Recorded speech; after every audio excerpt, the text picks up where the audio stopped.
Hello, I'm Elaine Kuzmeskus, the author of 10 books on metaphysics, including Soul Cycles and my latest Exploring Physical Mediumship. Welcome to my channel, Soul Cycles. Today I'm going to talk a little bit about exploring physical mediumship. I'd like to give you the backstory. I've always had psychic experiences ever since I was a child. And when I finished college, I received an English degree at the University of Massachusetts at Boston. I started training as a medium, and I met the most wonderful people. Reverend Gladys Custance, who was in her 70s, and her husband, Reverend Kenneth Custance, also a retired gentleman. And they donated all of their time to teaching people about mediumship. And it was a wonderful group that we belonged to. Every Friday night, we would meet at 7 p.m. in Brookline, Massachusetts, and we would sit in a circle. And it was interesting because Reverend Gladys Custance was a trance medium. So she gave us our lessons by going into trance. And it was quite something to see this little grandmotherly lady starting to talk like a Hindu pundit. And she had the most wonderful advice. She would help us identify spirits in the room. We would see lights flashing, and we also would receive messages. And Mrs. Custance would start the evening by saying, "Does anybody feel the energy?" And somebody would say, "Oh yes, I saw a light," or "I felt this." And people would give out fragrances. Sometimes somebody would say, "Oh, I smelled cherry tobacco. It must be my grandfather. He smoked a pipe." Or, "Oh, I smelled lilacs. My grandmother always used lilac perfume." And people would receive messages. One of the gentlemen, Michael, was a retiree from, I believe, Cambridge, Massachusetts. And he loved to come, and he received messages from the Thresher, from the gentleman on the ship that went down with the Thresher. And they would constantly come through, the spirits of the Thresher, and tell us it was sabotage, Russian sabotage. And he would go into a dialogue on that. Somebody else might say, "Oh, I can feel my grandmother here, and she has a message." Another person may say, "May I come to you, Elaine? I have a message for you. I feel that you have healing hands." So it was pretty exciting to be in the group. We had 2 professors from MIT, we had a rabbi, we had several teachers, and we had many people involved in psychotherapy, as well as a writer or 2. So it was exciting times, and I loved every minute of it. And sometimes we would try to get Gladys to tell us stories, because she told very good stories. She told us stories of how she became a medium when she was a little girl. She trained to be a harpist, and she would put all of her chairs in the living room around her harp, and she would play for her invisible audience. And her grandmother was her teacher. So she really, right from the beginning, had this wonderful gift of clairvoyance, which developed into trance mediumship. Well, one day we would say, we would like to know, what was the strangest experience you've ever had? And Gladys would think a little bit, and she'd say, "Well, someday I'll tell you." Well, one day we finally got her to tell us what experience was the most unusual in her 50-plus career as a medium. And she told us the story, and I listened very careful. I knew it was true, but I just couldn't quite understand or grasp it. But Gladys told it this way. She said, "Kenneth and I drove to Camp Chesterfield in Indiana, and we brought our harps. We were going to play the harps for the people there. And we decided while we were there, we would attend a circle. And in those days, they actually had materialization mediums that would bring spirits through, and you would see and talk to them. Well, I really didn't know if it was true, and Kenneth didn't know either. They were very down-to-earth people. Both were born under the sign of Virgo, perfectionists. But they said, we thought we'd give it a try." So Gladys said we went into this room, and there was an elderly lady there, and only 12 people were allowed in. And she went into this cabinet, this like black tent, and went into trance. And lo and behold, there was a cloud of ectoplasm, and out of this cloud stepped the spirit of my grandmother. I couldn't believe it. I honestly couldn't.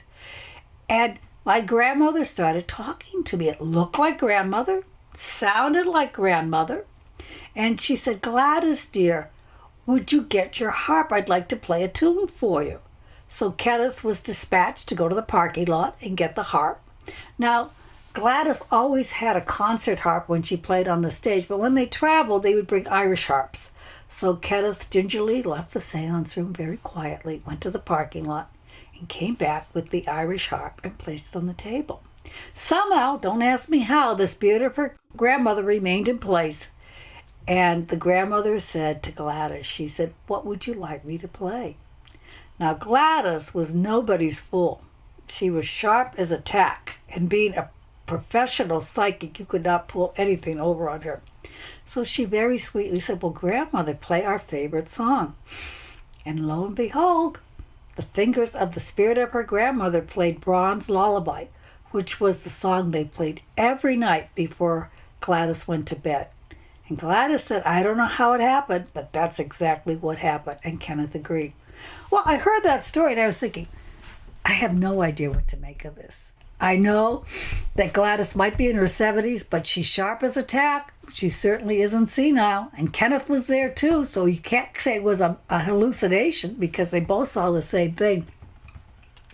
So I kind of tucked it away in the back of my mind, and I didn't really bring it out for a long time. I never discussed it with her because I couldn't, to be honest, I couldn't quite understand what happened. And then many years later, in 1997, I was selected to be the medium to do the official Houdini seance, which was held in Connecticut that year at the Goodspeed Opera House. And there was a silver lining because I began to research Houdini, and I realized that he hated mediums. I thought, what am I doing here? And it made me a little nervous, but I had already promised to do it. So the seance went okay. But I also read about how one medium totally stumped Houdini. And that was the Boston medium, Marjorie Crandon. Well, fortunately, Kenneth was still alive at the time, so I said to Reverend Kenneth one day when I was at the Cape, "Kenneth, did you ever know Marjorie Crandon?" And he kind of smiled. He said, "Yes." And then I said, "Was she an honest medium?" And he goes, "Yes, she was the real deal." And I knew Kenneth well enough. We had been friends for over 20 years, and he was like a father to me. I knew he would always tell me the truth. So I decided to do some research, and I ended up writing a book about her, The Medium Who Baffled Houdini. And then I got my feet wet, and I said, I've got to try this myself. So I began to have physical phenomena groups. We started with table tipping, then we went into psychic photography and worked on transfiguration. And I had so many notes, I decided to write my latest book, which is Exploring Physical Mediumship, for my students. And here's a copy of my book. It's an old 1920s picture of a very famous medium, Eva C., actually experimenting in the laboratory. During the turn of the century, there were many scientists, Dr. Richet, Dr. Gillet. In our own country, William James was interested in mediumship and studying it. So it was kind of the heyday of mediumship at the turn of the century up to the early 1920s. The book explores many places that have to do with physical mediumship. And the first is Camp Chesterfield in Indiana. Camp Chesterfield was home to many great physical mediumship people, including Robert Cheney.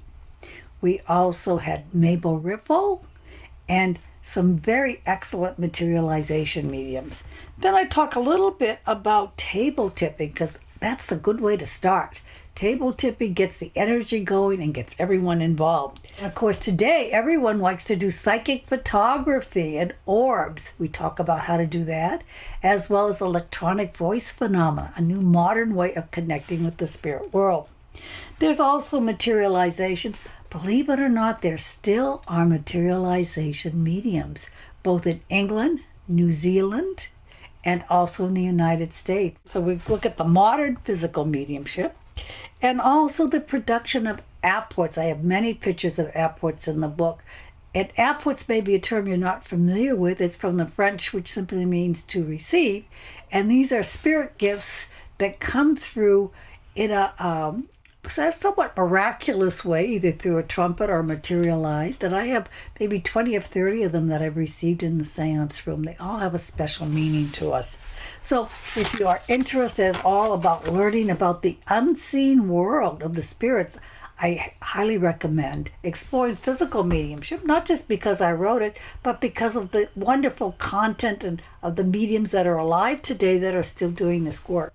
I also am very happy to share my knowledge, my gifts of mediumship, astrology, and hypnosis with people. If you're interested, go to my website, www.theartofmediumship. And I always love comments, and I like to know how my readers feel and what they might be interested in terms of new books.